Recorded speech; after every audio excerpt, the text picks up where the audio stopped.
మేజా వల్ల దీనిలోనే అద్దం కూడా అమర్చాడు.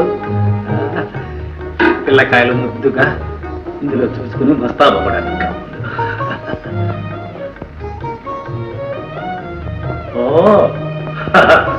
అద్దంలో నేను కూడా అందంగానే ఉన్నాను.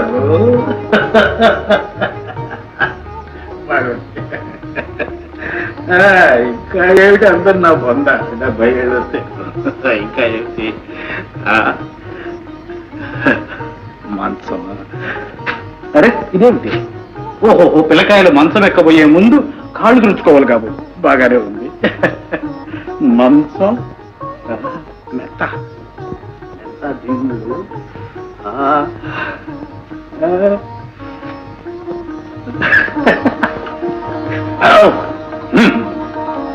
బాగుంది.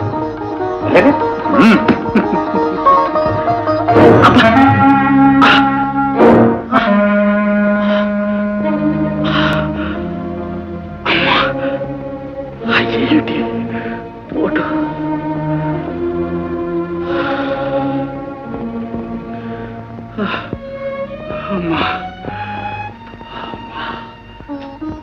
అమ్మా పైనుంచి అంతా చూస్తూనే ఉన్నావుగా.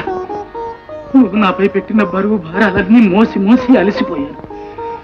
నా బాధ్యతలన్నీ పూర్తి చేశానమ్మా. ఇక నా పని అయిపోయింది. నీ దగ్గరకు వచ్చే అవకాశం కోసం ఎదురు చూస్తున్నాను తల్లి. ఈశ్వరా,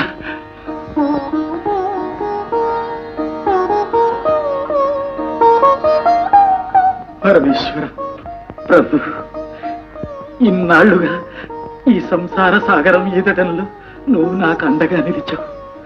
నా ఆశలు ఆశయాలు అన్నీ నెరవేర్చావు.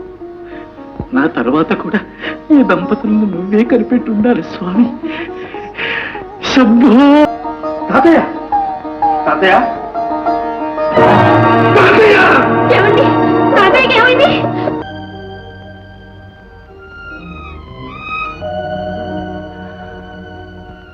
మావయ్య, నాని చెప్పుకోగల ఒక్క నువ్వు కూడా లేకుండా పోయావు.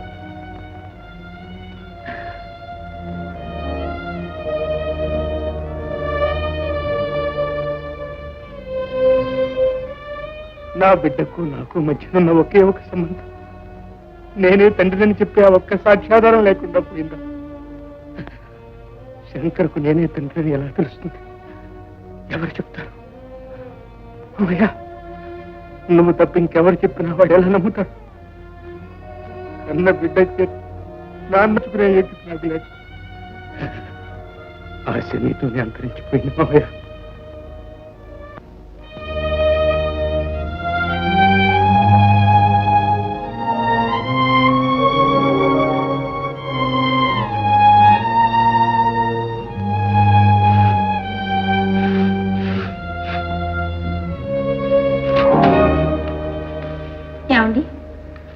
ఇన్ని కవర్లలో ఒకటైనా ఉద్యోగం తెచ్చిందా?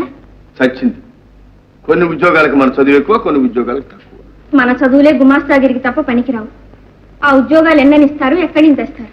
కాదు పార్వతి, మనమే పొరపాటు చేశాం.